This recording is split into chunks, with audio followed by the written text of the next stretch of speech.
Hey guys, welcome back to the Weeb Lounge. And man, I got some sad news today. I am finally fed up with Konosuba Fantastic Days, and my God, you guys should be too.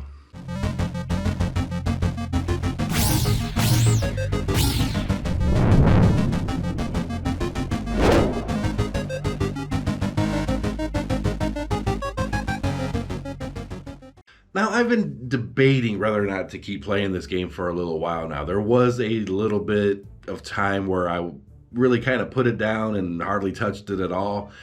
And I probably should have left it at that because of the little bits of frustration I was having. And now, yeah, I'm done with it. I'm going to go over some reasons why, and you guys should probably follow suit if you don't spend any money on the game. Let's just put it this way. All right. First up, they're blocking VPNs, okay? They started this fairly early when they first came out, and they've slowly grew the list of VPNs to block, VPNs to block. I mean, you could download the game, play it, spend hundreds of dollars on it getting your characters, then boof, all of a sudden your VPN's blocked. You can't play anymore. So that means you have to go find another VPN or some other way around to do it. And what's ended up happening is they're finding those VPNs too, and they're starting to block those as well.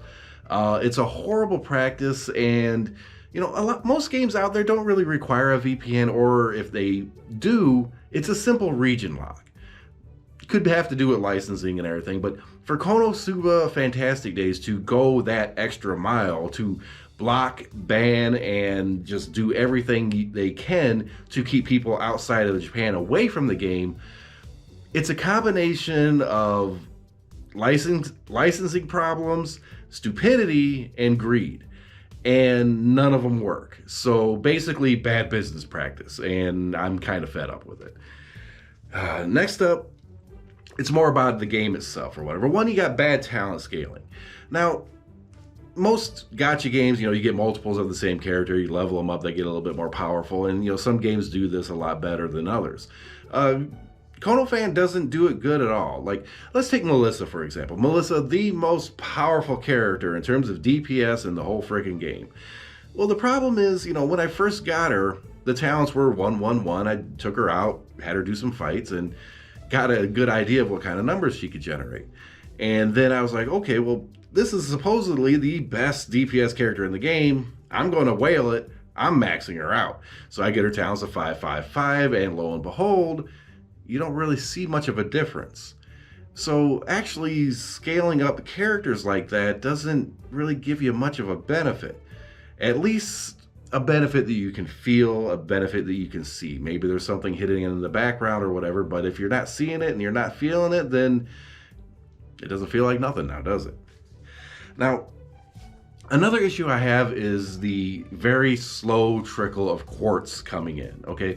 Now, supposedly to pull a character is about 2.5% chance to get whatever character that you're going for, right?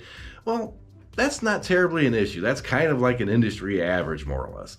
But the problem is earning them in-game is really, really hard. It's really slow. And I've found myself that, every time a new banner comes around, it's like I just don't have the quartz to spend on it. So I either have to spend money or hope that during the course of an event I get enough for a pool that I virtually never get anything on. And that's kind of what I'm going in on next. Now, in the past, I'd probably want to say about 3 months.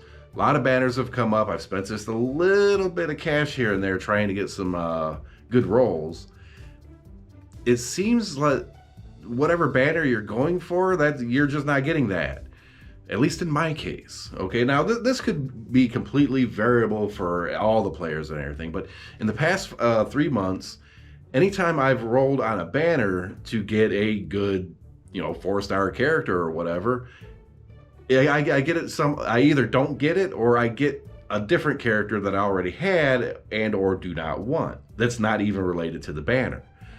So it kind of it can be coincidence for so long, it can be bad luck for so long, but over the course of 3 months you start to figure, well, is this being done on purpose? It's hard to quantify that, but at least in my case or whatever, Every time I go for a new character, it's like, oh, boom, you're going to get a good character. Here's the little flashy intro and the cat jumping across the screen, and you get a 7th copy of Melissa. It's pretty bad, at least in my case, and I'm thinking over the course of 3 months kind of testing it out, I have a feeling I'm not the only one. If you guys are affected or having the same luck, comment below. I'd really like to know, because I need some credence to go with that. Another one is the weapon crafting. It is god awful. Now, a lot of games, you want to craft a weapon, you need to grind the components, you need to take your time and do it, and over a short period of time, you can usually craft whatever weapon it is that you need, max it out, do whatever. I've been playing this game since launch, and I think I maxed out one legendary weapon that doesn't require the Axis and Eris coins. The ones that require Axis and Eris coins, no, I haven't. I've gotten Chun Chun Maru up to like rank 3, I think. It's horrible. It is really bad. At this point, if you wanted to max out Chun Chun Maru or one of those special weapons, you could, but I don't know if there's been enough time in the game to actually max out 2. And getting the patterns is just hit and miss, and then the components, it's gotten easier recently to get those bars, the gold, silver, and copper bars or whatever, but up until recently, it was kind of, a real pain. So, yeah, it's... Every time a new boss comes up, or a new arena fight or something, it's like, you should be using this. Well, I used all my materials to craft it for the last one, and I didn't even have enough to really do it for the last one. Now you want me to change it up for this other one, and I don't have the components for this, and there's no way in hell I can grind them by the time this is done. So yeah, the weapon crafting system in Konofan is just god-awful. It needs to be a little bit grindy. You need to be able to play and get the components, but it shouldn't be that bad. It shouldn't be that bad. It's just horrible. Next up, it's the events. They've technically only had 2 events ever. You have the one with the lottery, and then you have the one where you do the regular quests and everything from the storyline, hard modes, normal modes, to get tickets to fight a boss. And it's flip-flopped. The only thing they change is what the boss looks like and what it's weak to. The abilities and everything, of course, change, but more or less it's kind of the same. It's either going to be magic or physics based. It's super boring. It is really boring. The 3-star character that they give you, with the exception of the Erica one, way early on, they're all trash. They're not worth nothing. So you can grind it out, get Talents 555, get that character up all to whatever, level them up, and then sit them in the corner and never use them, because that's what you're going to do with those crap characters. At least in like Fate Grand Order, you get the freebie characters. There's a decent chance that they're decent at something, or at least really usable during the event itself. But going between 2 different events and getting really crappy characters, and even like the lottery system and it doesn't really give you much of anything useful. I mean, there's plenty of useful stuff there, but nothing terribly exciting. And the events rotate and they're boring, and I'm starting to fall asleep because I'm just thinking about it. It's the events are just completely garbage.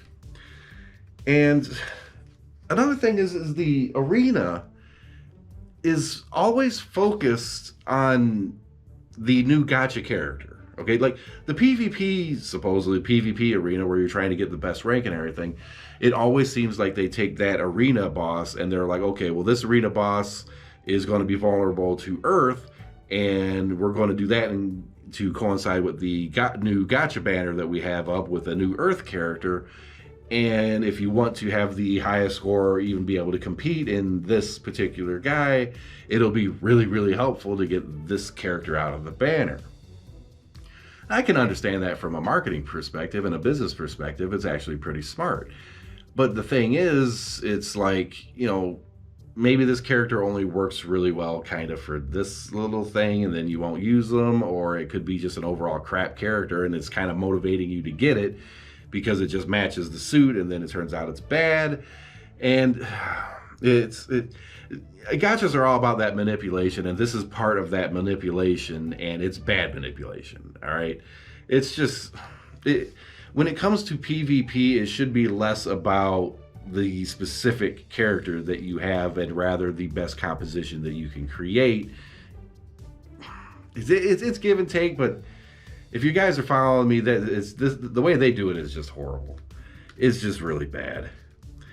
And the biggest thing of all, it's boring. That's the most important thing. Is it fun? Is it boring? That's always the most important factor to any game you guys play, any form of entertainment. And I have to say that, when I log into ReZero, I know what I got to do. I'm having, fun getting my characters leveled up. Princess Connect, there's still some challenges. I'm still trying to kill that damn green dragon. And Tuatara Index, I'm still building up, still figuring out the strategies and everything. There's still a lot to do there in PvP and everything. It's keeping my attention. But every time I think to tap Kono Fan, it's like, I just don't feel like it today. And when you get to that point, especially playing gacha games where logging in daily is pretty important, when you get to that point with a gacha game, it's like, it's time to put it away. So even though, it's Konosuba, I love Konosuba. I love the characters in Konosuba. But unfortunately, I don't think this game is truly going anywhere. We're going to get the same repetitive events. The characters that they keep introducing are sort of going to be nonsensical. It's just going to be like, here's a water Megumin this time. And it's like, wait a minute, water Megumin explosion? That makes no damn sense at all. And then you have like Mitsurugi in the ninja costume with water. That doesn't make any sense. It's the costume thing. Yeah, okay. Some things work, some things don't. But unfortunately, Kono Fan has just gotten really, really boring to me. And I'm going to give you guys the big warning on that or whatever. Because, if you're looking for a gacha game to play and you like Konosuba or you're still playing right now, my advice is hang it up, or at least for a little bit. And after a few days or maybe even a few weeks, see if you're even tempted to go back to it. That's what I did. Okay, on my channel, I said I was going to start doing more videos, cover events and everything, and then I realized, well, all the events are freaking the same, so what's the point of me doing the videos other than just the different name of the event, and it's a big pig this time, or a different name of the event, and it's a stack of jack-o'-lanterns this time. Whoop-de-doo, I could cover it in 30 seconds. Why should I bother, right? And you guys could probably figure it out a lot quicker than coming over and checking the video, so there's that. So needless to say, Kono Fan, uninstalled. Like, subscribe, hit that notification button. Don't uninstall my channel. Well, you don't do that. It's the other button, but whatever. If they ever do have a big update later on, put in some big content or whatever, I can always try to jump back in. But until they do something major, I'm hanging it up. I hope you guys follow suit, make a statement. We'll see you in the next video.